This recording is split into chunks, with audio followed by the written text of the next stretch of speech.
2019 October నెల 31వ తారీఖు. ఈరోజు మురళిలోని మహావాక్యాలు తెలుసుకునే ముందు ఆత్మ అన్న స్థితిలో ఉండి వినాలి. దానికి మనం చేయవలసిన సంకల్పము, నేను ఆత్మని, శాంతి స్వరూపాన్ని, శివ పరమాత్మ నా తండ్రి. బాబాతోటి టీచర్ అన్న సంబంధాన్ని కూడా జోడించాలి. దానికి మనం చేయవలసిన సంకల్పము, నేను ఈశ్వరీయ విద్యార్థిని, బాబా నాకు టీచరు. బాబాతోటి సద్గురువు అన్న సంబంధాన్ని కూడా జోడించాలి.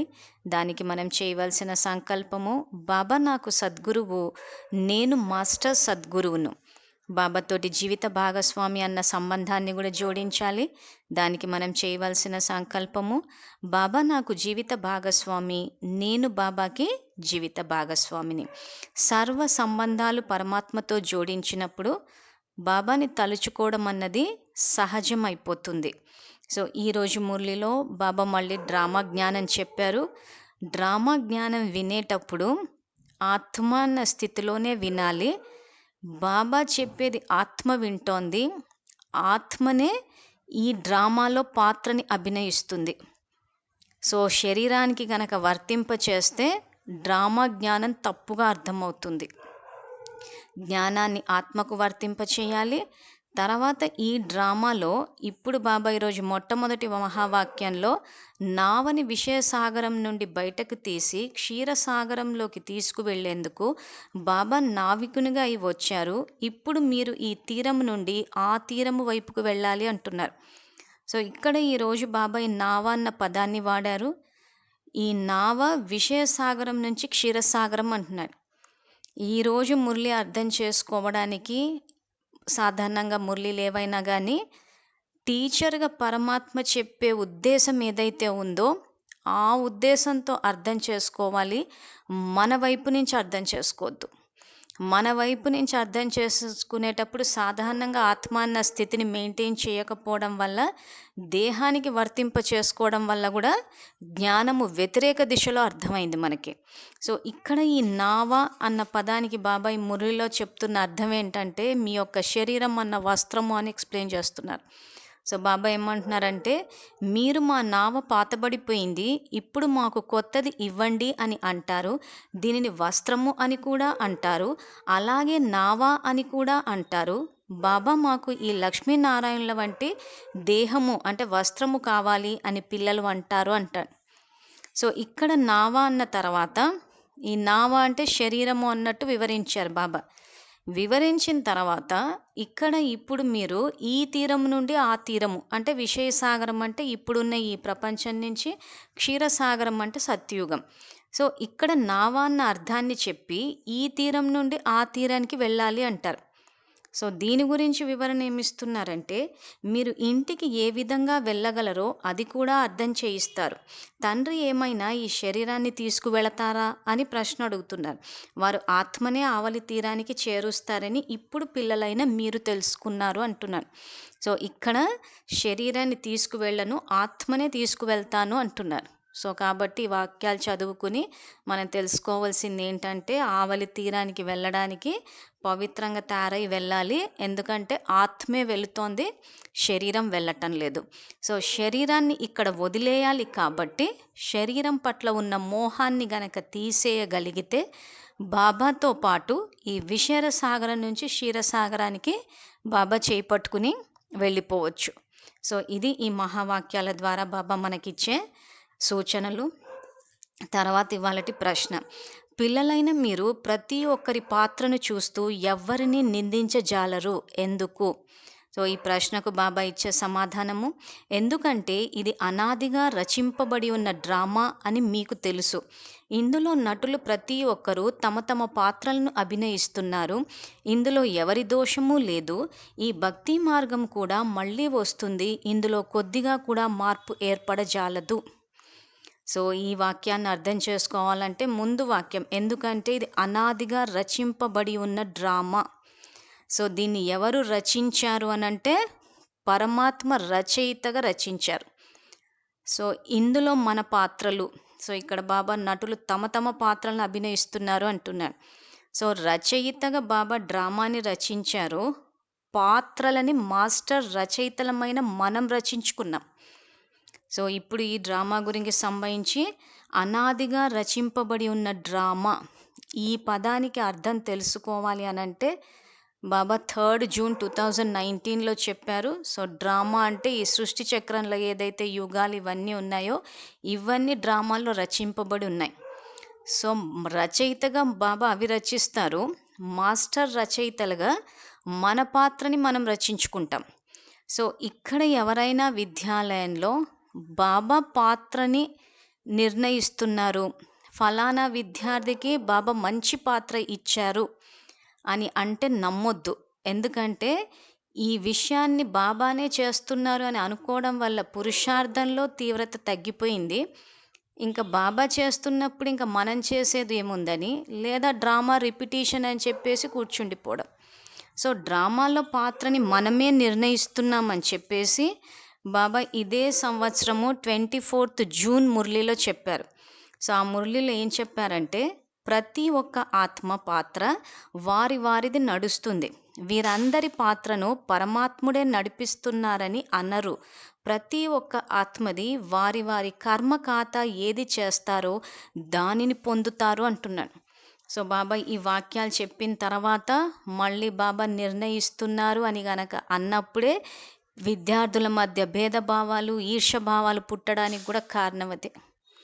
సో ఇక్కడ ఎవరి పాత్ర వాళ్ళే నిర్ణయించుకుంటున్నారు. మీరు ఎంత పురుషార్థం చేస్తే అంత ఉన్నత పదవి, ఎవరు ఎంత చేస్తే అంత పొందుతారు అంటున్నాడు. అంటే ఇక్కడ పురుషార్థాన్ని ఫిక్స్ చేయలేదు ఆయన, డ్రామా ఫిక్స్ అయి ఉంది అని అంటే మరి డ్రామా అన్న పదానికి అర్థం ఏంటన్నది కూడా తెలుసుకుందాము. తర్వాత ఇక్కడ ఈ 2వ వాక్యము, ఇందులో నటులు ప్రతి ఒక్కరూ తమ తమ పాత్రలను అభినయిస్తున్నారని ఏదైతే ఉందో ఇది నిర్ణయించుకునేది మనమే. సో ఇది నిర్ణయించుకునేది మనమే అని తెలుసుకున్న తర్వాత సో మన పురుషార్థానికి అనుసారంగానే పాత్రలు. తర్వాత సేవకు వెళ్ళినప్పుడు మనం చేసే సేవలు స్మృతి సేవ బ్యాలెన్స్ చేసి చేయాలి. స్మృతిలో లేకుండా ఏది చేసినా అక్కడ బాణం తగలదు. సో మనలో ఈ శక్తి తగ్గిపోయేసరికి యుక్తుల్ని వాడొద్దు. సో ఇక్కడ సేవకు వెళ్ళిన తర్వాత మన సేవకు సఫలత రాకపోతే డ్రామాలో వాళ్ళ పాటు ఎప్పుడుంటే అప్పుడే వస్తుందిలే అని డ్రామా జ్ఞానాన్ని వ్యతిరేక దిశలో వాడొద్దు. సో ఇక్కడ ఎవరి పాత్ర ఎప్పుడుందా అని చెప్పేసి మనం ఇక్కడ నిర్ణయించడానికి లేదు. బాబా శ్రీమతానికి అనుసారంగా విశ్వసేవ చెయ్యండి అని చెప్పినప్పుడు చేసి రావాలంతే. ఆ సఫలత రావట్లేదు అని అంటే మనం స్మృతిలో లేమని అర్థము. మనం జ్ఞానం చెప్పేటప్పుడు మన యొక్క స్థితిని యోగ స్థితిలో పెట్టలేదని అర్థం. సో ఇక్కడ డ్రామాలో ఎవరి పాటు ఎప్పుడుందన్నది అది మనం అందరి కర్మల ఖాతాలు చూస్తూ పోలేం. కానీ సేవలకు వెళ్ళినప్పుడు డ్రామాకు సంబంధించిన జ్ఞానం మాత్రం కరెక్ట్గా ఇవ్వాలి. డ్రామా రిపిటీషను అని ఇట్లా ఒకే ఒక స్టాండర్డ్ లైన్ వాడేసి అందరినీ కన్ఫ్యూజ్ చేయొద్దు. సో ఇప్పుడు ఈ డ్రామాలో పాత్రల గురించే వచ్చేసరికి ఒకసారి 30th మే 26th జనవరి మురళి రెఫరెన్స్లు ఇచ్చి డ్రామాలో పాత్ర మార్చవచ్చు అని చెప్పాను ఒక చోట.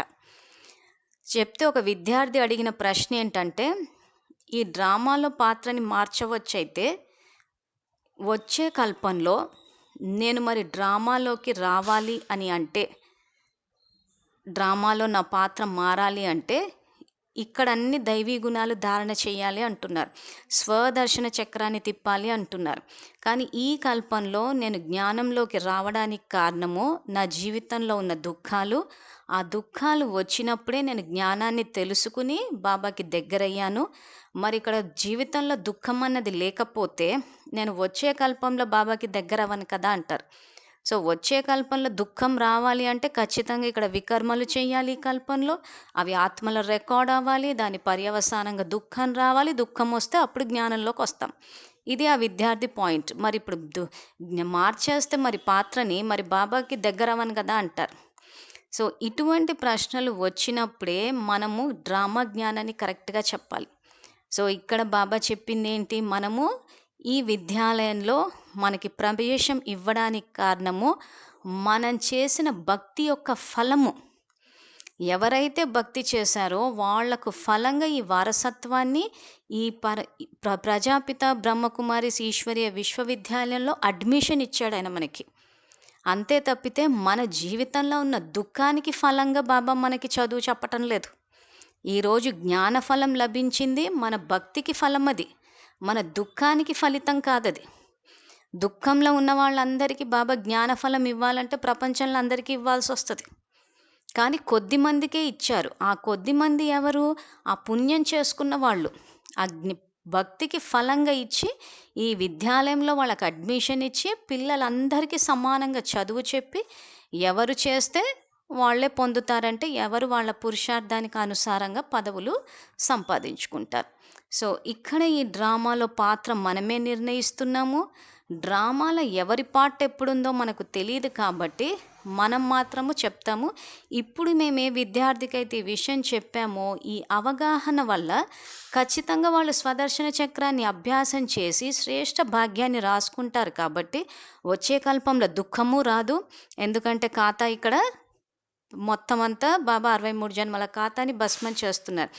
ఈరోజు మురళి వినే ముందు విద్యార్థులు ఒక్కసారి నిన్నటి మురళి ఆడియో కూడా వినాలి. నిన్నటి మురళిలో కూడా డ్రామా రహస్యం చెప్పాము కాబట్టి అవి కలిపి వింటే కొంచెం ఇంకా ఈజీగా అర్థమవుతుంది.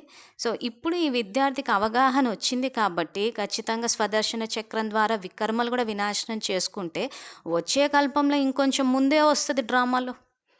సో ఈ డ్రామా జ్ఞానం అన్నది ఉంటే మన జీవితాన్ని ఏ రకంగా మనం రచించుకోవాలో ఆ రకంగా రచించుకుంటాం. సో అది డ్రామా జ్ఞానం తెలియడం వల్ల మనకున్న లాభము. సో ఇక్కడ అందుకే బాబా ఏమంటున్నారు, ప్రతి నటులు తమ తమ పాత్రల్ని అభినయిస్తున్నారు, ఇందులో ఎవరి దోషము లేదు అంటున్నారు. సో ఇందులో ఎవరి దోషము లేదంటే ఇంకా డ్రామాలో ఏ వ్యక్తి ఏ పరిస్థితి వచ్చినా ఇంకా మనం ఏమనకుండా అలాగే అన్నీ సహిస్తూ పోవాలా అంటారు విద్యార్థులు. సో ఇక్కడ మనం తెలుసుకోవాల్సింది ఏంటంటే మన జీవితంలో వచ్చే సంఘటనలు వ్యక్తులు అంతా మనం చేసుకున్న కర్మలకే వస్తున్నారు. సో మనకి ఇప్పుడున్న సమస్య అంతా వ్యక్తులతోనే ఉంది కాబట్టి ఈ వ్యక్తులు మన జీవితంలో మొదటిసారి వస్తున్నారా కల్పంలో ఎక్కడైనా కలిసామా అని అంటే కరెక్ట్గా చెప్పలేము. కానీ ఒక అనాలిసిస్ ఒకటి ఆలోచిస్తే ఏంటంటే డ్రామా ఎండింగ్లో టిప్లో ఉంది కాబట్టి ఖచ్చితంగా కల్పంలో ఎక్కడో ఒకసారి కలిసే ఉంటాము, మొదటిసారి అయితే కాదు. సో ఇక్కడ ఎవరి దోషము లేదు అని అంటే మన జీవితంలో వచ్చే వ్యక్తులు పరిస్థితులు మనం చేసుకున్న కర్మలే. సో ఇప్పుడు అలాంటి పరిస్థితులు వచ్చినప్పుడు దైవీ గుణాలు ధారణ చేసి గనక మనము ప్రవర్తిస్తే ఆలోచిస్తే కర్మల ఖాతా అన్నది కట్ అవుతుంది. సో ఇది అందుకే బాబా డ్రామాలో ఎవరి దోషం లేదు.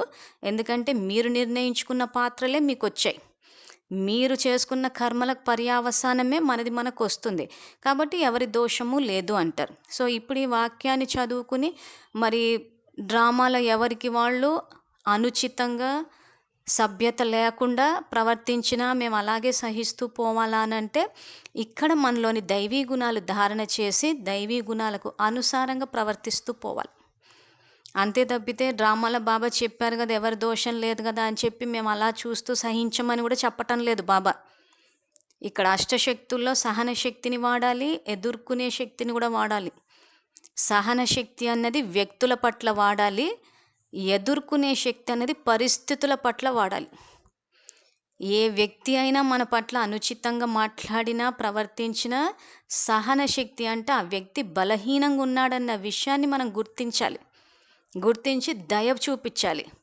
ఆ వ్యక్తుల వల్ల ఏదైతే అశాంతి, కోపము, ద్వేషము, పగ ఇలాంటి పరిస్థితి వచ్చిందో ఆ పరిస్థితికి మన యోగశక్తి ద్వారా మనం ఎదుర్కోవాలి. అంటే వాళ్ళు కోపాన్ని వాడితే మనం శాంతితో ఎదుర్కోవాలి. వాళ్ళు ద్వేషం అన్న పరిస్థితిని కనుక అక్కడ క్రియేట్ చేస్తే మనం ప్రేమ అన్న దైవీ గుణాన్ని వాడాలి. వాళ్ళు ఒకవేళ మన సేవలో విఘ్నాలు వేస్తే మనము విఘ్న వినాశకులమై మన దైవీ శక్తితోటి ఆ విఘ్నాలని వినాశనం చెయ్యాలి. సో ఇది ఈ రకంగా చేస్తూ పోతే అప్పుడు మనకి డ్రామాలో ఎవరి దోషము లేదు అన్న విషయం తెలుస్తుంది. ఈ భక్తి మార్గం కూడా మళ్ళీ వస్తుంది. ఇందులో కొద్దిగా కూడా మార్పు ఏర్పడజాలదంటే భక్తి యొక్క సంస్కారాలు మనం ఇప్పుడు ఈ సంగమ యుగంలో బాబా యోగాగ్నిలో వేసి కాల్చేయమన్నా కానీ మనం కాల్చటం లేదు, ఇంకా భక్తి చేస్తూనే ఉన్నాం కాబట్టి ఆ యొక్క సంస్కారాలు ద్వాపరం నుంచి ఎమర్జ్ అయినప్పుడు ద్వాపర కలియుగాలన్నవి మొదలవుతాయి.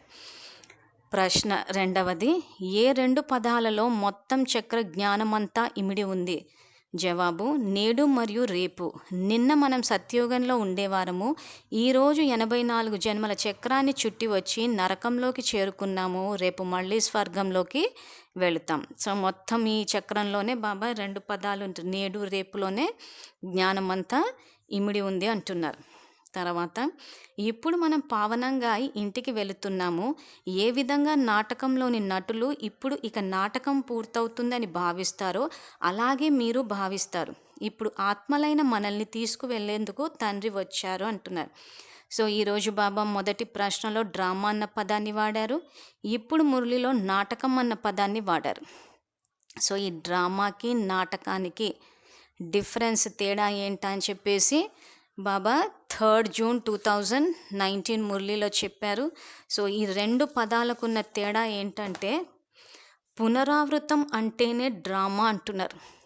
సో ఒక చోట పునరావృతం రిపిటీషన్ అంటేనే డ్రామా అంటే ఇక్కడ షూటింగ్ జరుగుతుంది కాబట్టి ఏదైనా షూటింగ్ జరిగినప్పుడు దాన్ని మళ్ళీ ప్లే చేస్తే మళ్ళీ అదే రిపీట్ అవుతుందని.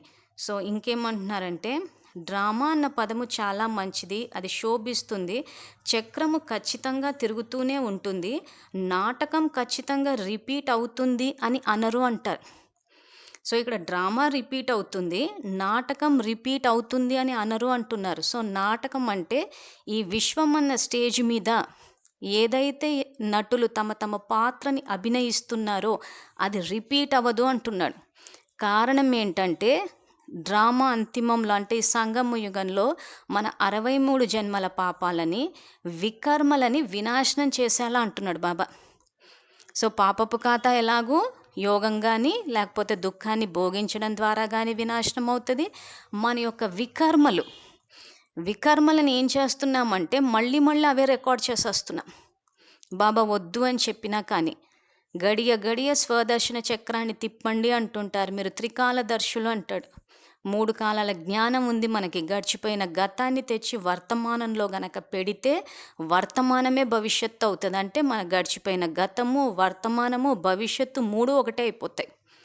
సో గడిచిపోయిన గతంలో గనక దుఃఖం ఉంటే ఆ దుఃఖాన్ని తెచ్చి వర్తమానంలో గుర్తు పెట్టుకుని మళ్ళీ దుఃఖపడితే అదే దుఃఖం భవిష్యత్తులో రిపీట్ అవుతుంది.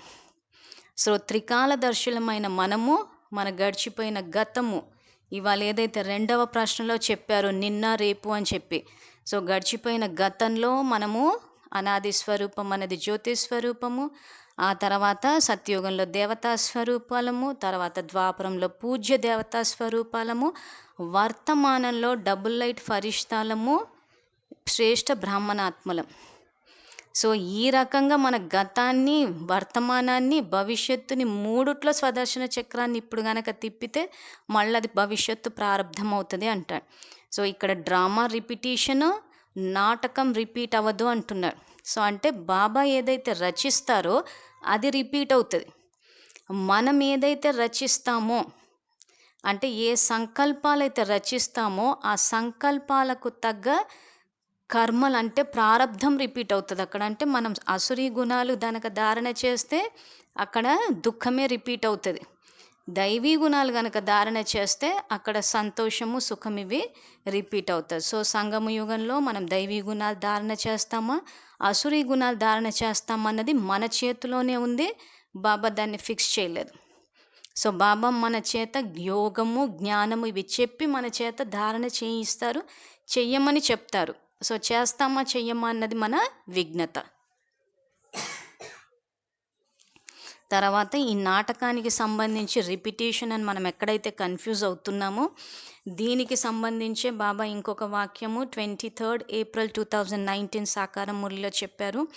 ఈ మురళిలో ఏం చెప్పారంటే గ్రామఫోన్ రికార్డు నుండి ఆ ముళ్ళుని పైకి ఎత్తి మళ్ళీ పెడితే అది రిపీట్ అయినట్లుగా మళ్ళీ రిపీట్ అవుతుందని కాదు, బాబా వద్ద కొత్త విషయాలు ఏవైతే ఉన్నాయో అవి రిపీట్ అవుతాయి అంటున్నారు.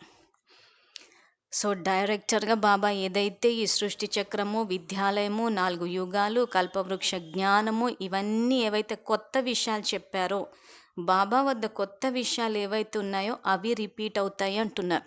సో ఇక్కడ గ్రామఫోన్ ఎగ్జాంపుల్ కూడా ఇస్తున్నాడు బాబా. గ్రామఫోన్ ఏదైతే పాతకాలంలో ఆ ముళ్ళు కనుక తీసి మళ్ళీ పెడితే మళ్ళీ అదే రిపీట్ అవుతుంది. కానీ ఇక్కడ అలా కాదు అంటున్నారు. బాబా వద్ద కొత్త విషయాలు ఏవైతున్నాయో అవి రిపీట్ అవుతాయి అంటారు. సో ఇప్పుడు నేను ఈ మురళిలో ఇచ్చిన ఈ రెఫరెన్స్, తర్వాత ఈరోజు చెప్పిన మురళి మళ్ళీ 30th May 1973, 26th January 1970 ఈ మురళీలు కలిపి చదివితే డ్రామాలో మన పాత్ర ఏ రకంగా నిర్ణయించుకోవాలో తెలుస్తుంది. తర్వాత డ్రామాలో పాత్రని మార్చవచ్చా అంటే కూడా మార్చవచ్చు అని తెలుస్తుంది. తర్వాత శ్రేష్ఠ కర్మలు ఆ చేసే బాధ్యత కూడా మనదే. సో డ్రామా ఫిక్స్ అయి ఉంది అని అంటే డ్రామాలో ఏదైతే ఈ సృష్టి చక్రము యుగాలు ఇవన్నీ ఫిక్స్ అయి ఉన్నాయి, పురుషార్థం అన్నది ఫిక్స్ అయ్యలేదు. ఎవరు ఎంత చేస్తే దానికి తగ్గట్టు ప్రాప్తులు ఉంటాయి. తర్వాత దీని గురించే బాబా ఇంకేం చెప్తున్నారు, ఈ నాటకం గురించి. నాటకము ఇప్పటికీ ఇక పూర్తవుతుంది, పిల్లలు ఇప్పుడు ఇంకా పొరపాటు చేయకండి అని తండ్రి అంటారు. సో ఇది బాబా యొక్క శ్రీమతం, ఇంకా ఏ పొరపాటు చేయొద్దు అంటున్నాడు. ఎందుకు, నాటకం ఇంకా పూర్తవబోతుంది కాబట్టి ఇప్పుడు ఇంకా పొరపాట్లు చేసుకుంటూ పోతే శిక్షలు అనుభవించాల్సి వస్తుంది. సో అందుకే తండ్రిగా మనకి బాబా యొక్క ఆజ్ఞ ఏంటంటే ఇంకా పొరపాటు చేయకండి అంటాడు. సో బాబా చెప్పినా కానీ మనం ఇంకా పొరపాట్లు చేసుకుంటూ పోతే ఇంకా శిక్షలు అనుభవించాల్సింది మనమే. ఆ పొరపాట్లే ఆత్మలో రికార్డ్ అవుతూ పోతాయి. సో ఆ రికార్డ్ అయినప్పుడు మళ్ళీ ఆ యుగాలు వచ్చినప్పుడు అవి ఎమర్జ్ అవుతాయి, మళ్ళీ తప్పులు చేసుకుంటూ పోతాం, మళ్ళీ అదే దుఃఖాన్ని అనుభవిస్తూ ఉంటాం. సో అందుకే పావనంగా అయితే తప్పకుండా అవ్వాలి. డ్రామా అనుసారంగా ఆ పాత్రయే ఇప్పుడు నడుస్తోంది. మీ కొరకు డ్రామానుసారంగా నేను కల్పకల్పము వస్తాను, ఇప్పుడు ఇక కొత్త ప్రపంచంలోకి వెళ్ళాలి అంటాడు. సో డ్రామా అనుసారంగా అంటే డ్రామాలో బాబా కొన్ని రూల్స్ పెట్టాడు, కొన్ని నియమాలు. సో అవి ఏంటి అంటే దైవీ గుణాలు ధారణ చేయడము, శ్రేష్ఠ కర్మలు చేయడము, ఇట్లాంటివి ఏవైతే పెట్టారో అవన్నీ ఇప్పుడు నడుస్తున్నాయని అర్థం. సో బాబా ఏవేవైతే రూల్స్ నియమాలు పెడుతూ పోయారో, మీరు ఎప్పుడు ఆత్మాన్న స్థితిలో ఉండాలి, ఆ తర్వాత దైవీ గుణాలు. ఇప్పుడు ప్రస్తుతం సంగమ యుగంలో ఇది పావనంగా అయ్యే యుగము, ఇది బాబా పెట్టిన రూలు డ్రామానుసారంగా. కాబట్టి ఇప్పుడు ఆ పాత్ర నడుస్తుంది అంటున్నారు. సో మీ కొరకు డ్రామానుసారంగా నేను కల్పకల్పము వస్తాను అంటే ఈ డ్రామాలో బాబా యొక్క పాత్ర సంగమంలో ఉంది. సో ఎప్పుడు పిల్లలు దుఃఖాన్ని అనుభవిస్తారని అనుకుంటే అప్పుడు బాబా వస్తారు. సో అది డ్రామాలో ఫిక్స్ అయింది, ఇది కొత్త విషయం బాబా ఎప్పుడు వస్తారా అని. సో కాబట్టి డ్రామాలో బాబా ఏదైతే రచించారో అవి ఫిక్స్ అయి ఉన్నాయి. మన యొక్క మాస్టర్ రచయితలుగా మన భాగ్యం ఏదైతే ఉంది, ప్రతి 5000 సంవత్సరాలకి బాబా ఒకసారి వచ్చి కల్పానికంతా మన భాగ్యాన్ని రచించుకునే జ్ఞానాన్ని, యోగాన్ని తెలియజేస్తారు. తర్వాత ధారణ కొరకు ముఖ్య సారము, ఇప్పుడు ఈ వృక్షము పాతగా జడజడి భూతంగా అయిపోయింది, ఆత్మ ఇక తిరిగి ఇంటికి వెళ్ళాలి. కావున స్వయాన్ని సర్వ బంధనాల నుండి విముక్తం చేసుకుని తేలికగా చేసుకోవాలి. ఇక్కడ వాటన్నిటినీ బుద్ధి ద్వారా మర్చిపోవాలి. సో రోజు ఇంచుమించు బాబా ఈ పాత ప్రపంచాన్ని, దేహము, దేహ సంబంధీకులను మర్చిపోవాలి అని అంటున్నారు. సో ఇది అభ్యాసం చేయడానికి, ఈ విషయాలు మర్చిపోవాలంటే ఇటు శాంతిధామాన్ని, సుఖధామాన్ని స్మృతి చేయాలి. రెండవ పాయింట్, అనాది అయిన డ్రామాను బుద్ధిలో ఉంచుకోవాలి. ఏ పాత్రధారిని నిందించకూడదు. డ్రామా రహస్యాన్ని అర్థం చేసుకుని విశ్వాధిపతులుగా అవ్వాలి అంటున్నారు. సో డ్రామా రహస్యాన్ని బట్టి మనకు ఏ పాత్ర కావాలో ఆ పాత్ర నిర్ణయించుకునే యుగము కాబట్టి బాబా ఇక్కడ టీచర్గా మనకి విశ్వాధిపతులుగా అవ్వాలి అంటే విశ్వాధిపతులుగా ఏ పాత్రని ఎంచుకోమని చెప్తున్నాడు. సో ఇది ఈరోజు ధారణ కొరకు ముఖ్య సారంలో రెండవ పాయింట్. కాబట్టి డ్రామా జ్ఞానాన్ని బుద్ధిలో ఉంచుకుని ఏ పాత్రధారిని నిందించే, ఇది కూడా ఇంకొక ముఖ్యమైన ధారణ పాయింట్. ఈ డ్రామా జ్ఞానం అర్థం అవ్వకపోవడం వల్లనే మనం అందరినీ తప్పుపడుతూ ఉంటాము. వాళ్ళు ఇలా ఎందుకు చేస్తున్నారు, అలా ఎందుకు చేస్తున్నారు అన్న ప్రశ్నలు గనక వస్తే త్రేతాయుగానికి వస్తాం. మన దగ్గర అన్ని సమాధానాలు ఉండాలి, సమాధాన స్వరూపాలు అయిపోవాలంటాడు. అంటే సత్యయుగానికి వస్తారు సమాధానాలు ఉన్నవాళ్ళు. వాళ్ళు అలా చేయొచ్చా, ఇలా చేయొచ్చా, వాళ్ళు రోజు మురళి చదువుతున్నారు కదా, వాళ్ళకి ఈ పాయింట్ తెలియదా అంటే మురళి మనము చదువుతున్నాము, మనకు పాయింట్స్ తెలుసు. కాబట్టి మనమే ధారణ చేయాలి. మారాల్సి వచ్చినప్పుడు అందరికన్నా ముందు నేనే మారుతాను, అందరికన్నా ముందు నేనే ధారణ చేసి దేవతనైతానని అనుకుని అన్నిట్లో ముందుండాలి.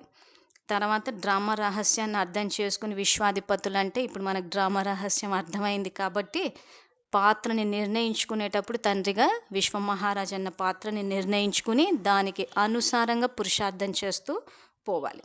వరదానం: బుద్ధి యొక్క తోడు మరియు సహయోగ హస్తము ద్వారా ఆనందాన్ని అనుభవం చేసుకునే భాగ్యవాన్ ఆత్మభవ. దీనికి బాబా ఇచ్చే వివరణ: ఏ విధంగా సహయోగానికి గుర్తుగా చేతిలో చెయ్యి ఉన్నట్లుగా చూపిస్తారో అలా బాబాకు సదా సహయోగులుగా అవ్వడం, చేతిలో చెయ్యి వేయడము మరియు సదా బుద్ధి ద్వారా తోడుగా ఉండటము అనగా మనస్సు యొక్క లగనము ఒక్కరిపైనే ఉండాలి. గాడ్లీ గార్డెన్లో చేతిలో చేయి వేసి తోడుగా నడుస్తున్నాము అన్న స్మృతే సదా ఉండాలి. దీని ద్వారా సదా మనోరంజనంలో ఉంటారు మరియు సదా సంతోషముగా మరియు సంపన్నంగా ఉంటారు. ఇటువంటి అదృష్టవంతులైన ఆత్మలు సదా ఆనందం అనుభవం చేసుకుంటూ ఉంటారు అంటాడు. సో ఈరోజు వరదానం బాబా ఈజీగానే, పెద్దగా దీనికి వివరణ ఇవ్వాల్సిన అవసరం లేదు. బుద్ధి యొక్క తోడు మరియు సహయోగం యొక్క హస్తము అంటే బాబా చేతిలో చెయ్యి వేసి బాబా తోడుగా నడుచుకుంటూ వెళ్తేనే అప్పుడే మీకు మనోరంజకంగా, సంతోషంగా, సంపన్నంగా ఉంటారు అని చెప్పేసి బాబా సద్గురువుగా మనకి వరదానం ఇస్తున్నారు. స్లోగన్: దీవెనల ఖాతాలను జమ చేసుకునేందుకు సాధనము సంతుష్టంగా ఉండటము మరియు సంతుష్టపరచటము అంటున్నాడు. సో అందరి నుంచి మనకు దీవెనలు, ఆశీర్వాదాలు, బ్లెస్సింగ్స్ ఈ ఖాతా జమ కావాలి అని అనుకుంటే మనము ముందు సంతుష్టంగా ఉండాలి, ఆ తర్వాత అందరినీ సంతుష్టపరచడము అంటాడు. సో ఇక్కడ ఈరోజు బాబా డ్రామాలో చెప్పినట్టు ఎవరి పాత్ర వాళ్ళు అభినయిస్తున్నారు అంటే మరి అందరినీ ఎలా సంతుష్టపరుస్తాం? ఈరోజు స్లోగన్లో చేయమంటున్నాడు. మరి అది చెయ్యాలి అంటే ముందు మనం సంతుష్టంగా ఉండాలి. మనం సంతుష్టంగా ఉన్నప్పుడు ఖచ్చితంగా మన నుంచి ఆ యొక్క వైబ్రేషన్స్ వెళ్తాయి. మన ద్వారా అందరూ సంతృప్తి చెందుతారు. మనం ఎంత సంతృప్తి పరిచిన అవతల వాళ్ళలో గనక క్రోధము, లోభము, డబ్బుకు సంబంధించిన సమస్యలు ఇవన్నీ ఉన్నప్పుడు వాళ్ళు సంతుష్టపడరు అనేసి మనము ఆలోచించి అసంతృప్తికి లోనవ్వద్దు. సో ఎవరు ఎలా ఉన్నా కానీ డ్రామాలో మన పాత్ర బాబా చెప్పే మురళికి అనుసారంగానే అభినయించాలి.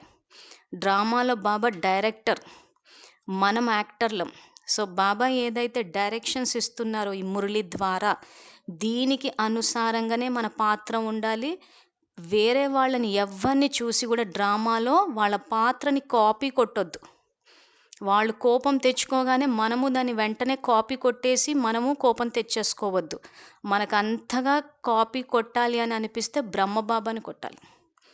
కర్మలో బ్రహ్మబాబాని చూడాల్సిందే తప్పితే ఇక్కడ ఈ స్లోగన్లో చెప్పినట్టు అందరూ సంతుష్టంగా ఉండాలి, అందరిని సంతుష్టపరచాలంటే మాత్రము డైరెక్టర్ యొక్క డైరెక్షన్స్కి అనుసారంగానే వెళ్ళాలి. ఓం శాంతి.